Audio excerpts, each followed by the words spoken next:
Di ko malimutan ang ika'y mawalay sa akin at nabihag ka ng puso ng iba. Hello mga ka-idol! So may tuturo na naman ako sa inyong napakagandang kanta. Pero medyo old song nga lang siya mga ka-idol, no? Pero sulit talaga, napakaganda nito, promise mga ka-idol. So yung title pala nitong kantang ituturo ko ngayon sa inyo ay yung May Pag-ibig Pa Ba by Bing Rodrigo. So napaka-old song niya talaga, no? Pero napakadali niya lang tugtugin mga ka-idol, no? So doon muna tayo sa kanyang strumming pattern, okay? Yung strumming pattern nito is ganito lang. Down, down, up, up, down, down. Okay? Pag sa chords naman is merong open, close parenthesis ay dalawang down lang. Lilipat agad. Okay? So proceed na tayo doon sa kanyang verse. So yung verse nito mga ka-idol is C. Ayan yung C. First, second string, fourth string, tsaka fifth string. Ayan, C. Sunod is E minor.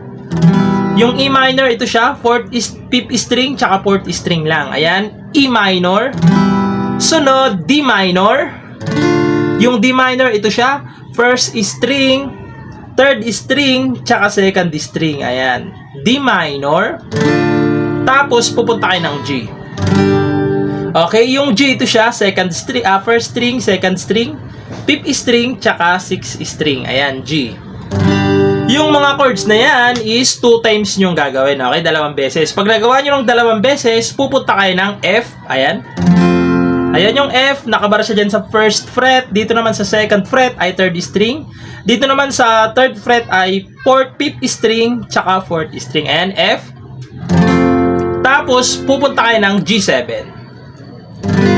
Yung G7, ito siya. First string, fifth string, tsaka sixth string. Ayan, G7. Okay? So, sasampulan ko kayo para mas maintindihan nyo yung kanta. So, ganito naman siya pag kinantahan. Di ko malimutan nang ika'y mawalay sa akin at nabihag ka ng puso ng iba. Tapos, isa pa. Nagpaalam man sa isa't isa'y anong sakit pa rin, pagkat langit ko ay ang ibigin ka, at limutin kay di ko magagawa. May pag-ibig. Doon na yun sa chorus, okay? So, puntahan na natin yung kanyang chorus. So, yung chorus niya naman dito mga ka-idol is C, ayan, G, tapos F, tapos pupunta kayo ng D minor, tapos G, tapos C, tapos G ulit.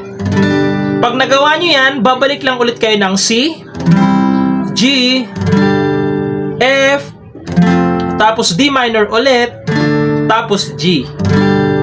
Tapos ito lang yung nag-iba sa chords na yan. Naging E minor na siya. Tapos A minor na. Yung A minor, ito siya, first, second string, fourth string, tsaka third string. Ayan, A minor. Tapos pupunta kayo ng D minor, pagtapos ng nun. Tapos G, tapos C. Okay? So, parang mahaba lang yung chords na yun mga ka-idol. Dinoble ko lang kasi para mas maintindihan nyo yung sa dulo. Kasi sa dulo lang naman yung nagkaiba nito. So, kakantahan ko para mas maintindihan nyo. So, ganito siya. May pag-ibig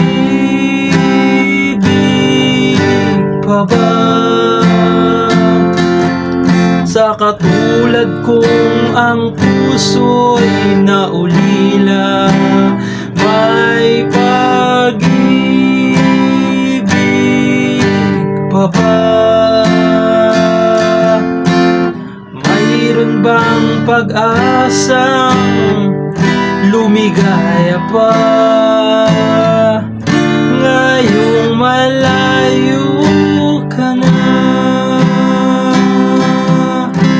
Tapos, instrumental. Yung instrumental nito mga ka-idol is C, E minor, D minor, tapos G.